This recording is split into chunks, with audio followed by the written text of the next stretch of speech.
우리에게 주시는 말씀 함께 살펴볼 텐데요. 오늘 하나님께서 우리에게 주시는 말씀은 누가복음 2장 8절에서 14절까지의 말씀입니다. 누가복음 2장 8절에서 14절까지의 말씀, 함께 합독할 때는 13절과 14절 두 절 말씀 우리 함께 합독하겠습니다.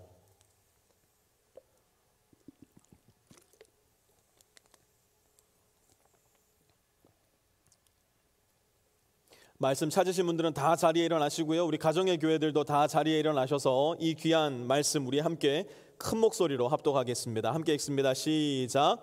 갑자기 그 천사와 더불어 많은 하늘 군대가 나타나서 하나님께 영광이요 땅에서는 주님께서 좋아하시는 사람들에게 평화로다. 아멘. 자리다 앉으십시오. 올해 3월에 미국에서 코로나가 급속히 퍼져나가기 시작했습니다. 기억나시죠? 3월 말이 되었을 때 우리 운영위원 집사님들과 제가 함께 모여서 이를 위한 대비책을 논의했었습니다.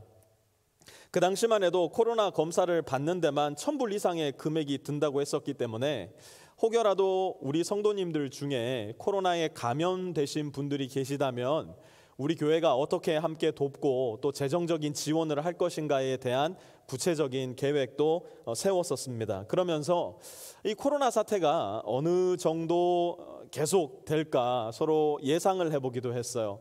한두 달? 길면 두세 달이면 끝날까요? 서로 이야기를 나누었었습니다. 그때 한 집사님이 이렇게 말씀하셨어요.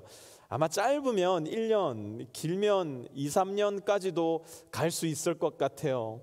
우리는 그때 지금은 편하게 할 수 없는, 지금이야 들어갈 수도 없는 치크필레에서 넘버 2 스파이시 치킨 샌드위치 딜럭스를 먹으면서 하하호호 웃으며 설마 그런 일이 있겠는가 이야기를 나누었더랬습니다. 이제는 그 누구도 이 코로나가 앞으로 한두 달 안에 종식될 거라 생각하지 않습니다. 장기전입니다. 더 이상 포스트 코로나 시대를 논하는 것도 적절치가 않게 됐어요. 이제는 코로나와 함께하는 뉴 노멀 시대가 왔다는 것을 우리 모두는 잘 알고 있습니다. 코로나가 바꾼 우리의 일상을 한번 생각해 보셔요. 지금 이 현장에서 함께 예배 드리시는 우리 성도님들 중에 마스크를 끼고 있지 않는 강 큰 남자는 저밖에 없습니다. 모두가 다 마스크를 착용하고 계십니다. 뿐만 아니라 코로나 때문에 사람들과의 만남이 예전처럼 편안해지지가 않았어요. 누군가를 함께 만나서 식사를 하는 것, 누군가 함께 만나서 커피를 나누는 그러한 우리의 일상이 이제는 사실 더 이상 일상적이지 않은 모습이 되었습니다. 이전보다 비교할 수 없을 만큼 손을 자주 씻어요. 그 덕분에 독감이 많이 없어졌대요. 코로나 외에 다른 질병들이 굉장히 많이 없어졌대요. 어디를 가든지 간에 손 세정제를 들고 다니면서 틈만 나면 손을 또 깨끗하게 소독을 해주기도 합니다. 누구를 만나더라도 이제는 바싹 가까이 다가가서 포옹하고 악수하고 그렇게 하는 것 더 이상 일반적인 현상은 아니에요.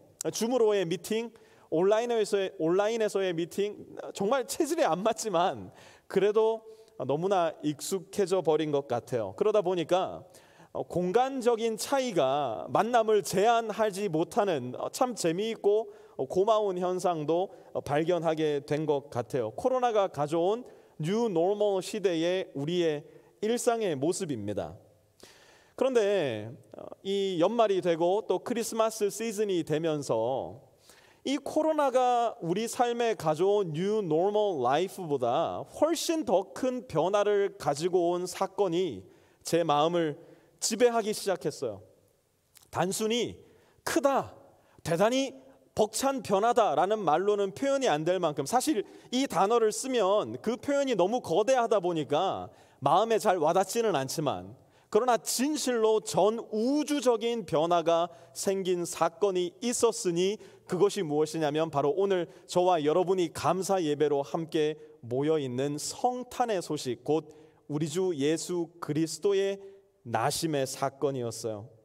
그 당시 사람들은 생각했어요. 저 갈릴리 촌놈이 세상을 바꾸면 어떻게 바꿀 수 있겠는가? 비록 이 세상이 잠깐 그렇게 변화를 일으키는 것 같아도 갈릴리에서 일어난 운동이 얼마나 지속될 수 있을 것인가? 사람들은 비웃기도 하고 또 의심에 가득 찬 눈빛을 보내기도 했었어요. 그런데 그 당시 사람들의 기대와 생각과는 전혀 다르게 우리 주 예수 그리스도의 오심과 나심은 인류의 역사를 BC와 AD로 나누어 버리는 어마어마한 사건이 되어 버렸어요.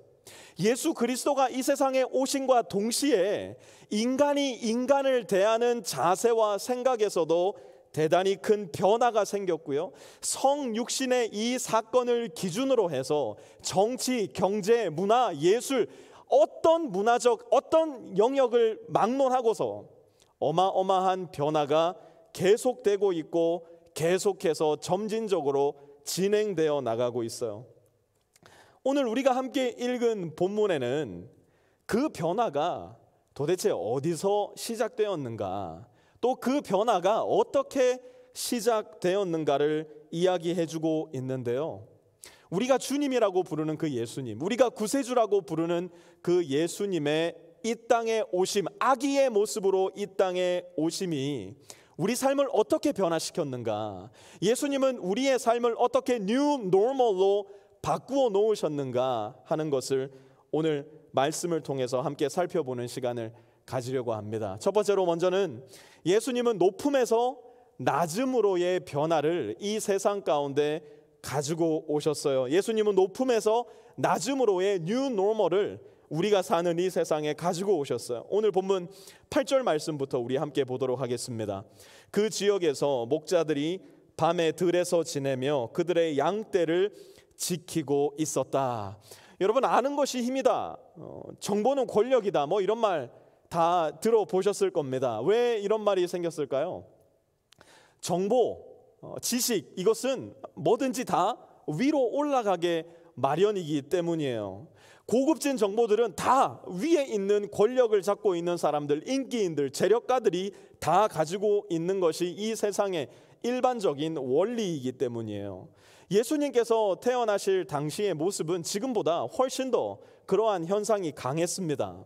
로마 황제가 모든 지식과 정보를 독점하고 있었어요. 우리처럼 인터넷이 있는 것도 아니었기 때문에 일반 시민들이 왕이 알고 있는 정보에 접근하는 것은 거의 불가능한 일이었어요. 더군다나 이스라엘은 로마의 식민지에 불과했기 때문에 이스라엘 땅에 살고 있었던 유대인들은 더 말할 것도 없었습니다. 그저 권력이 시키면 했어야 됐고, 권력이 죽으라고 하면 죽는 신용이 아니라 정말로 죽었어야만 했던 것이 그 당시 사회의 구조이고 권력의 체계였어요. 바로 이러한 세상에 예수 그리스도께서 인간의 몸을 입고 아기의 모습으로 오신 거였어요. 어떤 영화나 드라마 혹은 소설, 만화 같은 데 보면 몸은 아기인데 이 속에는 어른이 들어가지고 겉모습은 아기이면서 속으로 막 어른의 이야기를 하고 생각을 하는 그런 장면들이 있지 않습니까? 혹자들은 예수님이 그랬을 것이다 라고 생각하는 사람들도 있어요. 실제로 역사 가운데는 그러한 신학적인 사상 체계를 개발하려고 하다가 이단으로 정죄받았던 사람들도 많이 있었습니다. 예수님은 겉은 아기이고 속은 성인의 모습으로 오신 게 아니에요. 겉도 속도 저와 여러분들과 똑같이 아기의 모습으로 이 세상에 오신 것이었어요. 그리고 그 예수 그리스도께서, 온 우주의 왕이신 하나님의 본체께서 아기의 모습으로 이 세상에 오셨다는 그 고급 정보가 어디에 최초로 전해지는가? 그 지역, 곧 베들레헴 시골 목자들에게 가장 먼저 전해졌어요. 밤에 들에서 지내며 찬 이슬을 맞고 들짐승들에게 목숨을 위협당하는 가난하고 비천한 삶을 살던 그 당시 사회 구조 속에서는 가장 낮은 위치에 있었던 목자들에게 온 우주에서 가장 값지고 가장 고급진 정보가 가장 먼저 전달된 것이었어요. 이것은 무슨 의미가 있을까요? 우리의 주님이신 예수님은 높은 곳이 아니라 낮은 곳으로 먼저 찾아오신다는 얘기예요. 우리의 주님은 권력이 있고 재물이 있고 인기가 있는 사람들에게 그분의 오심을 먼저 알리지 않으셨어요. 가난하고 외롭고 소외되고 무시받고 비루한 삶을 살던 사람들에게 가장 먼저 오셨어요. 새벽에 찬이슬을 맞으면서 일터에 나가는 사람들, 밤에는 기울어진 달을 보면서 집으로 돌아와야만 하는 사람들, 직장에서는 고용주에게 적절한 대우를 받지 못하고 무시와 경멸을 당하며 일해야 되는 사람들, 그러면서도 거기에서라도 돈을 벌어야만 비로소 나와 내 가족들이 먹을 수 있는 가난하고 비천한 사람들에게 우리의 주님은 가장 먼저 찾아오신 거였어요. 로마 구조 속에서, 로마 권력 속에서요, 약자는 곧 죄인이라는 공식이 있었습니다. 더군다나 유대 사회에서 가난한 사람은요, 곧 저주받은 사람이라는 인식도 있었어요. 그렇기 때문에 가난한 사람들, 약자들, 그들은 보호를 받아야 된다거나 자비를 받을 수 있는 사람이 아니었어요. 오히려 어이구 이 죄인들, 어이구 이 저주받은 인간들, 경멸하고 무시하는 것이 그 당시 사회와 종교의 일반적인 현상이었어요. 이러한 세상에 바로 그러한 약자로 오신 예수 그리스도는 그렇게 약자와 가난한 사람들을 보고 경멸하는 사람들에게 비웃음을 보내고 계신 거예요. 내가 언제 약자를 죄인이라고 했느냐고, 내가 언제 가난한 사람들을 나에게 저주받은 사람들이라고 했느냐고. 아기 예수의 약함을 통해서, 아기 예수의 가난함을 통해서 우리의 주님은 그 당시 사회의 구조와 체계, 그리고 지금 우리가 살아가고 있는 이 세상의 구조와 체계에도 비웃음을 보내고 계신 거예요. 여러분, 한번 여러분이 알고 있는 기독교 역사만이라도 한번 더듬어 보시기 바랍니다. 신실한 예수님의 제자들은요, 결단코 궁전이나 부촌, 저명한 사회 인사나 인기인들을 찾아다니지 않았어요. 그들 앞에 허리를 숙여서 나 좀 잘 봐달라고, 아이고 우리 교회 좀 잘 봐달라고 그렇게 살지 않았어요. 오히려 그들은 가장 낮은 곳으로 가서 가장 낮은 자들에게 허리를 굽혔고 무릎을 숙여서 예수님께서 그들에게 보여주신 사랑과 섬김을 동일하게 그들에게 보여주었어요. 먼저 받은 하나님의 사랑을, 먼저 배운 하나님의 은혜를 아낌없이 낮은 곳으로 내려가서 가난한 사람들과 약자들에게 나누었던 것입니다. 마치 아무도 모르게 시골 베들레헴에서 태어나신, 마구간에서 태어나신 아기 예수처럼 온 우주의 왕이 오셨지만 온 세상은 여전히 고요하기만 했던 것처럼 우리 그리스도인들의 삶 역시도 시끌벅적하거나 화려하거나 유명하지 않았어요. 야, 이렇게 미약해서야 어떻게 세상을 변화시킬 수 있을까? 이렇게 힘이 없어서야 우리 교회가 무슨 영향력을 끼칠 수 있을까? 의심의 순간에 빠졌던 사람들도, 그리고 그러한 순간에 처했던 모습들도 수없이 많았지만 하나님은 그렇게 고요한 뉴 노멀의 삶을 살아가는 신실한 그분의 자녀들을 통해서 높은 곳이 아닌 낮은 곳, 화려한 곳이 아닌 초라한 곳을 예수님의 모습을 보며 의식적으로 선택한 예수 그리스도의 제자들을 통해 세상을 조금씩 조용하게 변화시켜 오셨어요. 또한 지금도 그처럼 의심 많은, 그러나 여전히 예수님의 모습을 닮아 낮은 곳으로 가기를 소원하는 저와 여러분을 통해 우리의 주님은 오늘도 조용히 그 변화를 만들어가고 계세요. 그것이 바로 예수님께서 이 세상에 가져온 New Normal Life, 첫 번째 모습, 높은 곳에서 낮은 곳으로의 변화였어요. 두 번째로 예수님의 오심은 두려움에서 기쁨으로의 변화를 이 세상에 가져왔습니다. 9절에서 10절 함께 보겠습니다. 그런데 주님의 한 천사가 그들에게 나타나고 주님의 영광이 그들을 두루 비추니 그들은 몹시 두려워하였다. 천사가 그들에게 말하였다. 두려워하지 말아라. 나는 온 백성에게 큰 기쁨이 될 소식을 너희에게 전하여 준다. 아기 예수님의 탄생 소식은 들판에 찬 이슬을 맞고 있었던 양떼를 돌보는 목자들의 마음을 어떻게 했다고요? 두렵게 했어요. 동시에 그 소식은 모든 지식을 독점하고 모든 부를 독점하고 있었던 궁궐의 헤롯 대왕도 두렵게 만들었어요. 그것은 오늘이라고 해서 별반 달라 보이지는 않아요. 사람들은 말을 안 해서 그렇지 예수님의 오심을 두려워합니다. 예수님의 오심을 무서워해요. 어떻게 해서든지 예수님의 존재를 사람들의 입으로부터, 사람들의 삶으로부터 틀어막으려고 하는 노력들이 오늘날 우리가 살고 있는 이 세상 곳곳에서도 계속해서 펼쳐지고 있어요. 더 이상 학교에서 자유롭게 성경을 읽지 못하는 시대가 열려버렸어요. 더 이상 공공장소에서 In the name of Jesus Christ, 예수 그리스도의 이름으로 기도하는 것이 법적으로 금지되어 가고 있어요. 성경이 가르치는 가치 체계와 신앙의 체계를 나의 마음속에 품고 있는 것은 괜찮지만 나의 입으로 나의 신앙을 고백하거나 나의 삶으로 나의 신앙을 보여주기 시작하는 순간 이 세상과 사람들은 그리스도인인 저와 여러분을 향해 조소와 비판을 보냅니다. 이제는 거기에서만 멈추는 것이 아니라 법적인 제재와 처벌이 따라오기도 합니다. 왜 그렇습니까? 두려움이에요. 예수를 나의 개인의 영역, 사적인 영역에 철저하게 가두어 둠으로써 결단코 그 예수의 힘과 능력과 은혜와 사랑이 우리가 사는 세상에 퍼져나가게 하지 못하는 만드는 두려움이 이 세상을 지배하고 있어요. 예수는 그저 저 시골 베들레헴 마구간에 꽁꽁 휩싸여서 그 마구간을 테이프로 뚫뚫 감아서 결단코 예수님이 그 안에서 나오지도 못하게, 성장하지도 못하게, 그 어떤 일도 하지 못하도록 제한하고 있어요. 두려움이에요.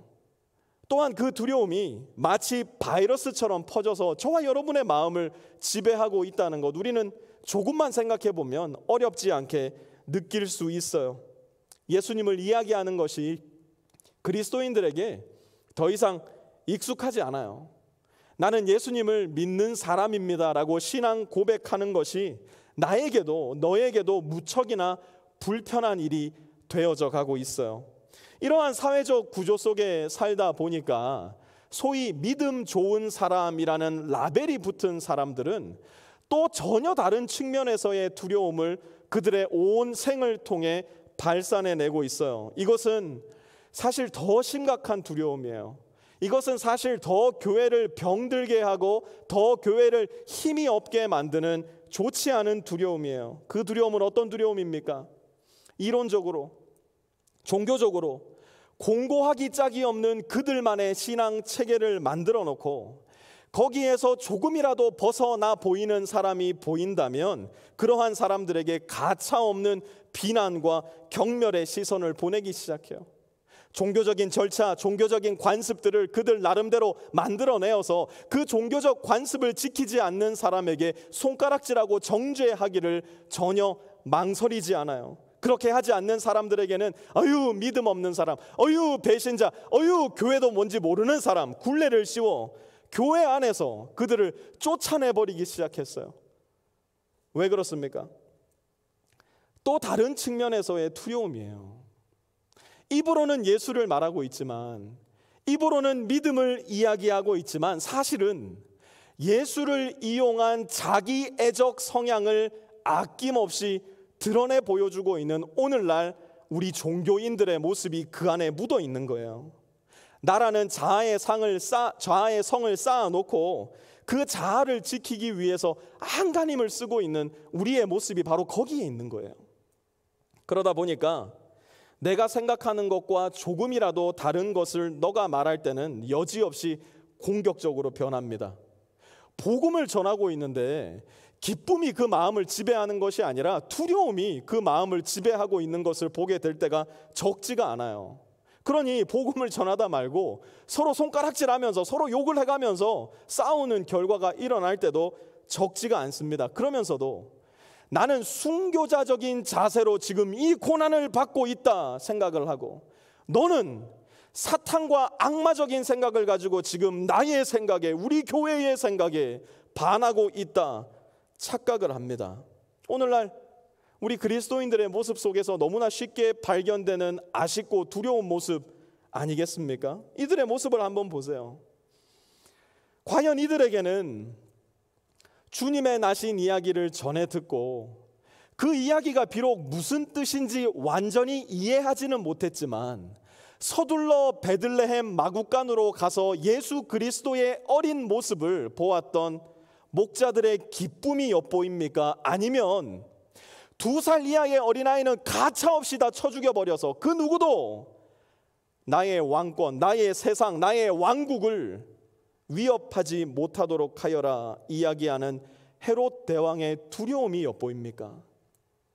예수님은 이쪽의 무리들에게도 저쪽의 무리들에게도 동일하게 말씀하세요.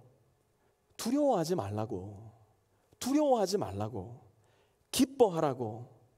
네 자신을 더 이상 네 스스로 지켜야만 한다고 하는 그 강박관념에서 이제는 네 자신을 좀 내어놓으라고. 나의 이야기를 하다가 네가 좀 무시를 당해도 내가 무시당하는 거 아니라고. 내 이야기를 하다가 상대방이 예상치도 못했던 질문을 했을 때 그저 머리 극적이면서 그거는 저도 잘 모르는 건데요 라고 이야기해도 내 나라는 여전히 확장되어 간다고. 나를 전하려 하다가 돌아오는 조소와 비난에 두려움으로 맞서서 화를 내거나 분노를 표출해낼 필요가 없다고. 그럴 때마다 여전히 이 말씀을 기억하라고 주님은 오늘도 저와 여러분을 초청하고 계세요. 11절과 12절 한번 보세요. 오늘 다윗의 동네에서 너희에게 구주가 나셨으니 그는 곧 그리스도 주님이시다. 너희는 한 갓난 아기가 포대기에 쌓여 구유에 뉘어 있는 것을 볼 터인데 이것이 너희에게 주는 표징이다. 사랑하는 빛의 성도 여러분, 예수님이 나신 곳을 눈여겨보시기 바라요. 거기에는 화려한 보좌에 왕복을 입고 앉아있는 늠름한 모습의 왕이 계시지 않아요. 놀랍게도 그곳에는 포대기에 쌓여 말밥통 구유 위에 놓인 연약한 아기가 계세요. 크고 윤이 나는 흰말 위에 앉아서 호령하고 있는 대왕이 아니라 작은 구유 위에 누인 채 엄마 마리아의 눈빛을 바라보며 기쁨의 미소를 짓고 있는 아주 어린 갓난 아기가 있음을 주님은 기억하라고 오늘 저와 여러분에게 말씀하세요.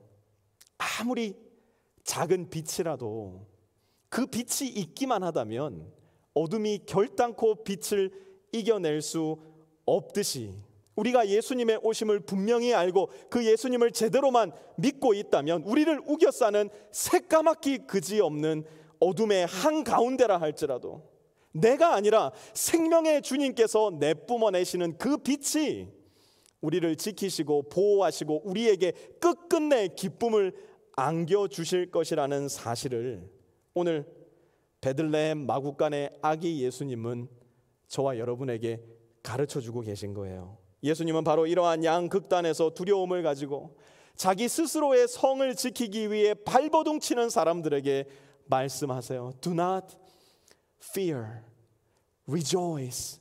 두려워하지 말아라, 기뻐하여라. 그것이 바로 예수 그리스도로 말미암아 우리 삶에 생긴 New Normal Life 두 번째, 두려움에서 기쁨으로의 변화입니다. 마지막으로 예수님께서 가져오신 New Normal Life는 무엇인가? 불화에서 평화로의 변화를 주님께서는 우리 삶에 가져오셨어요. 불화에서 평화로의 변화를 주님은 우리 삶에 가지고 오셨어요. 13절과 14절 함께 봅니다. 갑자기 그 천사와 더불어 많은 하늘 군대가 나타나서 하나님을 찬양하여 말하였다. 더없이 높은 곳에서는 하나님께 영광이요 땅에서는 주님께서 좋아하시는 사람들에게 평화로다. 우리가 믿는 하나님은 세상에 존재하는 그 어떤 종교 철학 사상 체계가 말하지 않는 독특한 존재 양식을 우리에게 가르쳐주고 계세요. 아무리 애를 써봐도 정직하게 이야기한다면 도저히 우리의 머리로는, 최소한 저의 머리로는 완전한 이해가 불가한 존재 양식을 하나님은 가지고 계세요. 그럼에도 불구하고 성경은 거듭해서 우리에게 하나님은 성부 하나님과 성자 예수님과 성령 하나님께서 하나로 존재하고 계신다고, 그러나 각자의 독특한 역할을 맡아 우리에게 나타나신다고 기록하고 있어요. 우리는 그것을 삼위일체의 하나님이라고 부릅니다. 이 삼위일체의 하나님은 태초에 자신의 형상과 동일한 모습으로 인간을 만드셨다고 말씀해요. 자신의 형상과 동일하게 인간을 만드셨다라는 것의 가장 중요한 의미는 하나님께서 저와 여러분처럼 눈이 있고 코가 있고 입이 있고 몸이 있다는 이야기가 아니라 인간에게 삼위 하나님께서 나누시는 완전하신 관계를 누릴 수 있는 능력을 허락해 주셨다는 뜻이에요. 삼위 하나님께서 영원 전부터 영원 끝까지 누리고 계신 그 완전하신 관계 속으로 자신의 형상과 똑같이 만드신 인간들을 초대하셨다는 의미가 바로 삼위 하나님께서 인간을 자신의 형상대로 만드셨다는 데 깃들어 있는 가장 중요한 의미입니다. 창조주의 만찬에 원칙대로라면 도저히 낄 수 없었던 저와 여러분이 초대가 되었고, 거기에서 우리도 삼위 하나님과 함께 만찬을 누리며 교제를 할 수 있게 되었다는 거예요. 그런데 무슨 일이 일어났습니까? 인간은 창조주가 차려놓으신 풍성한 밥상을 가차없이 뒤집어 엎어버렸어요. 당신이 만드신 밥상에서 내가 밥을 먹고 생을 사느니 내 스스로 밥상을 차려놓고 내가 여기에서 내 뜻대로 살아가겠습니다. 나만의 집을 만들겠습니다. 하나님께 선언을 해버린 거예요. 그때로부터 하나님과 인간의 관계는 평화가 아닌 불화의 구덩텅이로 빠지고 만 거예요. 깨어진 관계가 된 겁니다. 아버지가 싫다고 자식이 집을 나갔으니까 아버지로서도 어찌할 방법이 없는 거예요. 그리고 모든 사람은 그렇게 차려진 밥상에서 먹고 자라남으로 말미암아 하나님과의 불화 속에 머물러 있는 비참한 모습으로 이 세상을 살아가게 되었던 것이에요. 아기 예수의 오심은 그렇게 살고 있었던 우리에게 어떤 메시지를 던지고 계시는 것일까? 아기 예수의 오심은 왕권이나 권력이나 무소부재한 힘으로 우리를 단숨에 제압하여서 강제로 하나님의 밥상으로 우리를 이끌지 않으시겠다는 조용한 선언이었어요. 우리가 스스로 차려놓은 그 밥상을 몽둥이를 들고 찾아와서 검을 들고 찾아와서 가차없이 밥상을 부수어버리고 우리의 먹살을 잡아서 하나님과의 관계 속으로 우리를 잡아 끌지 않겠다는 하나님의 부드러운 외침이 바로 아기 예수의 탄생에 깃들어 있는 중요한 의미였어요. 그러면 무엇입니까? 도대체 하나님은 무엇을 하시겠다고 아기 예수를 이 세상에 보내신 겁니까? 너희가 스스로 차려놓은 밥상과는 비교도 할 수 없는 풍성하고 아름다운 밥상을 내가 너희를 위해 차려놓을 터이니 Please come and see. 나의 찢긴 몸과 나의 흘린 피로써 가장 값진 밥상을 너희를 위해 내어놓을 터이니 Please come and see. 와서 보고 배가 고프거든 나의 찢긴 몸을 먹고 와서 보고 목이 마르거든 너희를 위해 흘린 피를 마시고 영원한 생명을 얻으라고 예수님은 아기 예수의 모습으로 저와 여러분을 초대하고 계신 거예요. 그것이 예수님께서 우리에게 말씀하시고 가르쳐 주신 거예요. 그것이 바로 아기의 모습으로 이 세상에 오신 저와 여러분을 향한 하나님 아버지의 평화의 메시지였어요.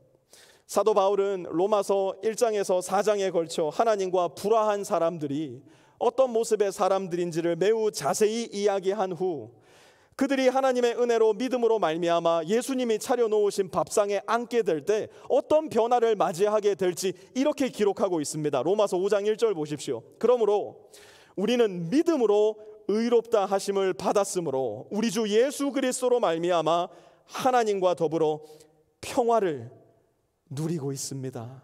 그 누구도 이루어낼 수 없었던 하나님과 나 사이의 평화, 내가 아무리 노력하고 애를 써봐도 도저히 쟁취할 수 없었던 하나님과 나 사이의 화해는 바로 아기 예수의 오심으로 말미암아 믿음으로 저와 여러분에게 주어진 선물이라는 겁니다.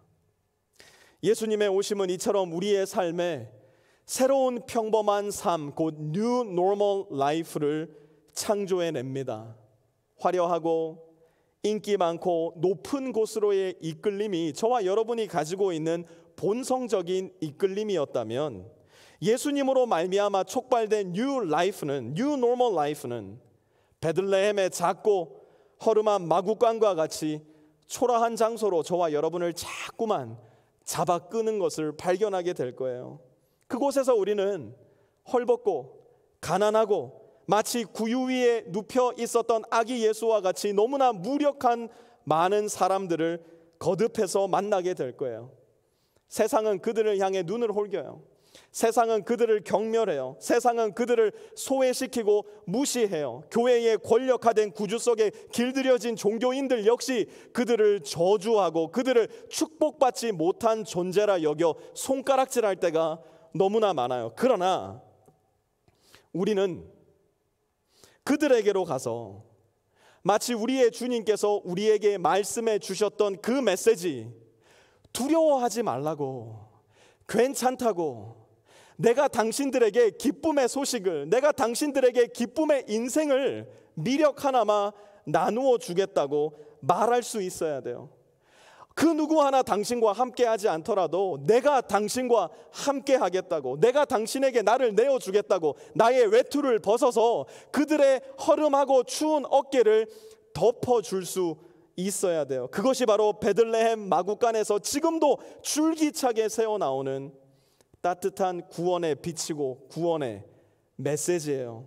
그렇게 할 때 그들 마음을 가득 채우고 있었던 두려움의 어둠이 떠나가고 그들 속에 스스로 창조해낼 수 없었던 기쁨의 빛이 조금씩 생성되기 시작할 거예요. 더 나아가 그 연약하고 작은 아기 예수님이 바로 하늘과 땅의 화해를 만들어내셨던 것처럼, 하나님과 나 사이에 평화를 이루어내셨던 것처럼 우리도 이 세상에 끊임없이 화해와 평화를 선언해 나가는 New Normal Life, 새로운 삶을 건설할 수 있어야 돼요.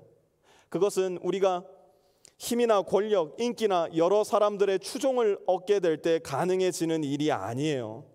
오히려 작고 작은 아기 예수의 모습으로 내 자신을 더 낮추고 내 자신을 더 연약한 장소로 밀어 넣을 때, 세상이 감히 상상할 수 없었던 방법으로, 내 스스로도 결단코 내 마음속에 그려보지 못했던 방식으로 우리의 작은 세상들이 변화하기 시작하게 될 거예요.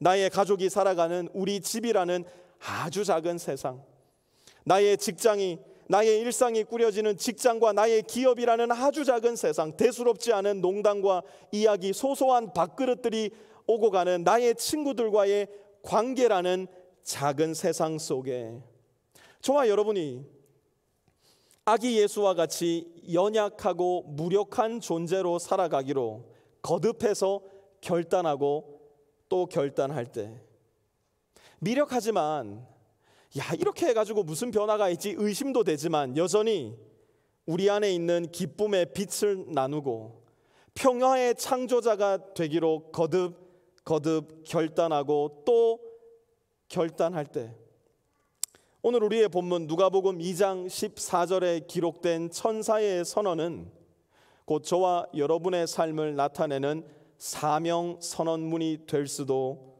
있을 거예요. 우리 함께 누가복음 2장 14절을 함께 읽어봤으면 좋겠는데요, 이 말씀이 이 성탄의 시즌을 맞아서 저와 여러분의 삶에 사명 선언문이 될 수 있었으면 좋겠어요. 우리 함께 큰 목소리로 현장의 교회들 또 가정의 교회들 함께 이 말씀 읽어보도록 하겠습니다. 시작. 더없이 높은 곳에서는 하나님께 영광이요, 땅에서는 주님께서 좋아하시는 사람들에게 평화로다. 더없이 높은 곳에서는 하나님께 영광이요, 우리가 살아가는 이 땅에서는 주님께서 좋아하시는 사람들에게 평화로다. 우리와 함께 하시지만 여전히 온 우주의 왕 되신 하나님께는 우리의 모든 영광을 올려드리고, 내 옆에 내 앞뒤에 내 인생을 둘러싼 나의 이웃들에게는 나에게 먼저 전하여 주신 하나님의 사랑과 은혜와 평화를 나누며 살 수 있는, 보여주며 살 수 있는 우리 모든 빛의 교회 성도님들 되시기를 이 좋은 성탄의 시즌에, 또 오늘 우리 주님의 나심을 기념하고 감사하는 이 성탄 주일에 좋으신 우리 주님의 이름으로 축원해 드립니다. 우리 함께 오늘 들은 말씀 기억하시면서 말씀을 거두는 기도 함께 했으면 좋겠는데요. 이렇게 함께 기도합시다.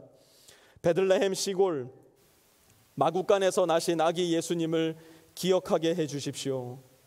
우리도 주님의 그 모습을 닮아 더 낮은 곳으로 가기를 부끄러워하지 않고 꺼려하지 않는 신자들 되게 해 주십시오. 우리를 위협하는 세상의 체계에 똑같이 두려움으로 맞서지 않게 해 주십시오. 오히려 우리가 가진 이 기쁨의 이유를 늘 온유하고 정중한 자세로 나눌 수 있게 해 주십시오. 우리 주 예수 그리스도로 말미암은 하나님과의 평화를 늘 우리 안에 간직하며 살아가게 해 주십시오.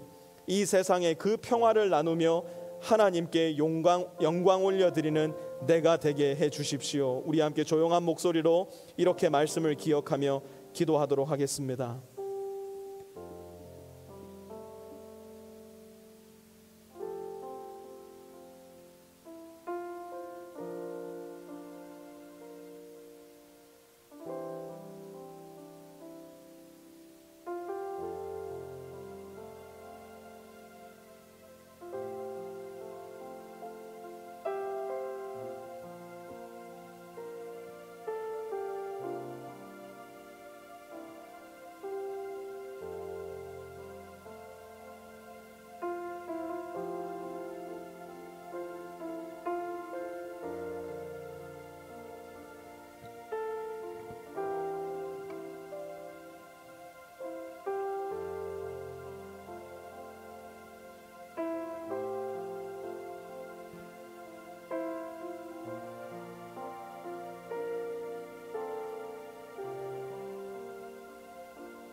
사랑의 아버지 하나님, 정말 말도 안 되는 일이 일어났습니다. 하나님이신 예수님께서 가장 무력하고 연약한 아기의 모습으로 이 세상에 오신 일, 아무도 거들떠보지도 않고 아무도 빵빠레를 울려주지도 않으며 심지어 따뜻하게 누울 방조차 허락되지 않았던 그러한 장소에서 이 세상에 오신 우리의 주님 예수님을 기억합니다. 너희도 두려워하지 말고 너희 인생의 마구간으로 내려가라고, 너희도 무서워하지 말고 네 인생의 변방인 베들레헴 시골로 내려가라고 오늘도 우리를 초청하시는, 응애 울고 계시는 어머니 마리아를 보시며 예쁜 미소를 흘리고 계신 아기 예수님의 모습을 발견하게 됩니다. 우리를 위해 오신 이 예수님의 모습을 우리도 닮아 이 세상의 중력이 이끄는 성공과 높이와 재물과 인기에 우리 자신을 내어놓지 말게 하여 주시고, 우리의 인생을 둘러보면 어디든지 있는 헐벗고 가난하고 아픈 사람들을 향해 우리의 마음과 생과 돈과 시간과 체력을 아낌없이 내어놓을 수 있는, 그래서 아기 예수의 인생에 동참하는, 구원의 여정에 동참하는, 하늘 나라의 사역에 동참하는 우리 모든 빛의 성도님들 다 될 수 있도록 아버지 하나님께서 은혜와 함께하여 주시옵소서. 그러므로 말미암아 하늘에 계신 하나님께는 영광이요, 이 땅에 있는 하나님께서 좋아하시는 기뻐하시는 모든 사람들에게 평화를 선언하며 전하고 나눌 수 있는 우리 빛의 교회 될 수 있도록 하나님 역사하여 주시옵소서. 감사드리며 우리 주 예수 그리스도의 거룩하신 이름 받들어 간절히 기도하여 싸움나이다. 아멘.